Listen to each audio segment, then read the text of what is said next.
Salam alaikum la famille des Z, j'espère que vous allez bien ainsi que tous vos proches. Bienvenue à tous les supporters du football africain chez Renard des Surfaces, la chaîne qui parle, qui vit et qui respire le football. La famille, on va parler du prochain stage de l'équipe nationale d'Algérie qui arrive à grands pas. Bientôt la prochaine liste du sélectionneur national Petkovic. Et donc on va voir les joueurs en forme, en méforme, les inquiétudes, les certitudes et surtout qu'est-ce que peut nous concocter Monsieur Petkovic. Donc pour rappel, Algérie-Guinée aura lieu le 5 septembre à 21 h, normalement match prévu à Oran.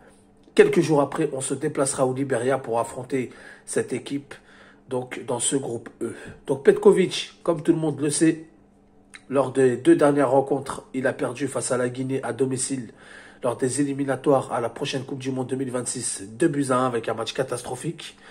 Et ensuite, quelques jours plus tard, il s'est envolé pour Kampala en Ouganda, victoire dans la douleur, dans la difficulté, mais victoire quand même, 2-1. Et surtout, entre les deux compositions, il y a eu 5 changements. Il y a eu Tougaï qui a été intronisé lors de la composition de départ contre la Guinée. Il n'a pas été reconduit face à l'Ouganda. Yassine Brahimi, on connaît, il a eu des embrouilles, il a pris ses valises, il est parti. Zerouki qui a été titularisé face à la Guinée, quelques jours plus tard, il a été mis sur le banc de touche.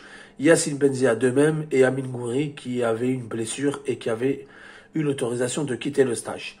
Donc entre le premier match contre la Guinée et le deuxième match, il y a eu 5 changements. Et là, Petkovic ne devrait pas tarder à sortir sa liste.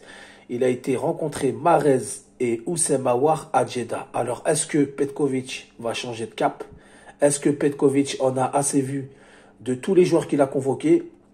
Guitane n'a pas eu la chance de s'exprimer. Hadj Moussa, il s'est exprimé, il a montré qu'il devrait encore progresser, surtout dans son nouveau club de Feyenoord, où son entraîneur patiente avec lui, il prend bien son temps, il l'a déclaré en conférence de presse. Nous avons eu des joueurs comme Bakrar, on a vu ses limites. Bounedjah, on ne sait plus s'il doit faire partie de la liste ou s'il doit être là par défaut. Et nous avons malheureusement Amin Chaka qui ne sera pas là en septembre, vu qu'il a été convoqué avec les U19 de l'équipe du Danemark. Alors qu'est-ce que peut nous concocter Petkovic pour la prochaine liste? Des joueurs en méforme, il y en a, c'est une certitude. Des joueurs en forme, il y en a aussi, comme Belloumi qui enchaîne 3 titularisations de suite avec son club. Je pense que c'est le moment de le convoquer et de lui donner sa chance, même s'il a déjà été convoqué mais il n'a jamais eu sa chance. Bouanani qui revient bien avec son club, qui gratte un peu de temps de jeu, qui rentre un peu plus dans les plans de son coach par rapport à l'année dernière. Donc je pense qu'il peut avoir aussi sa chance. Nous avons des joueurs comme Amora qui est blessé.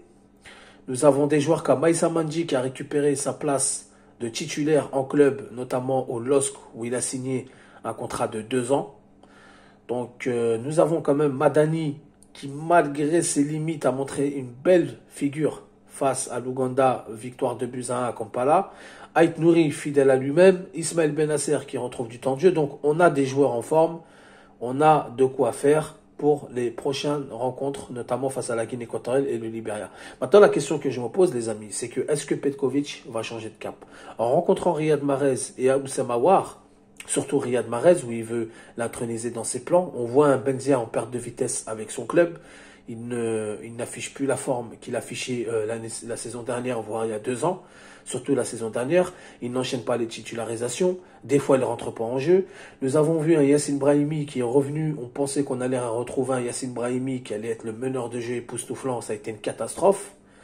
Donc, est-ce que Riyad Mahrez n'est pas remotivé à un nouveau projet? Est-ce que Riyad Mahrez, c'est pas sa dernière ligne droite pour participer à une Coupe du Monde? On sait qu'il a la trentaine passée, on sait qu'il a pris un peu de poids, on sait qu'il est en Arabie Saoudite où il a perdu quand même de son niveau.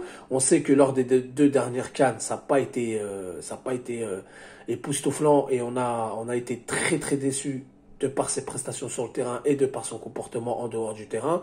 Mais est-ce que Riyad Mahrez n'est pas remotivé par Petkovic?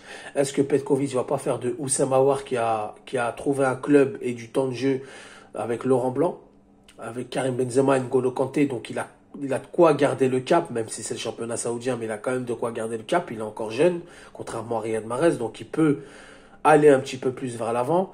Donc est-ce que Petkovic n'a pas changé de cap? Est-ce qu'il ne va pas miser sur ces 2 joueurs, sachant qu'Houssem Aouar, lors de la dernière rencontre, il a montré non seulement son talent sur le terrain, à l'extérieur en Afrique, nous qui pensions que ce joueur-là fallait un temps d'adaptation. Donc il a montré rapidement sa technique et sa rapidité de se projeter vers l'avant à Kampala. Et en plus de ça, il a montré un caractère incroyable puisque c'est lui qui a remotivé les troupes, c'est lui qui a été l'auteur de l'égalisation et de presque tout le déclenchement de toutes les actions. Donc, est-ce que Petkovic va changer de cap? Est-ce que vous aimeriez qu'il change de cap? Est-ce que vous comptez sur Mahrez pour la prochaine liste, pour les prochaines échéances, voire même sur du long terme? En tous les cas, les amis, avant que je vous quitte et que vous allez me donner vos avis dans les commentaires, c'est le changement, c'est maintenant ou jamais. C'est maintenant qu'il faut commencer à prendre des risques, il faut commencer à travailler. Est-ce que Petkovic, selon vous, il a fait le tour, il a fait un revue d'effectifs, il a vu le maximum de joueurs. Est-ce qu'il ne va pas cette fois-ci se mettre définitivement au boulot? Donc donnez-moi vos avis en commentaire. Merci d'avoir écouté la vidéo. Je vous dis salam alaikum, que la paix soit sur vous.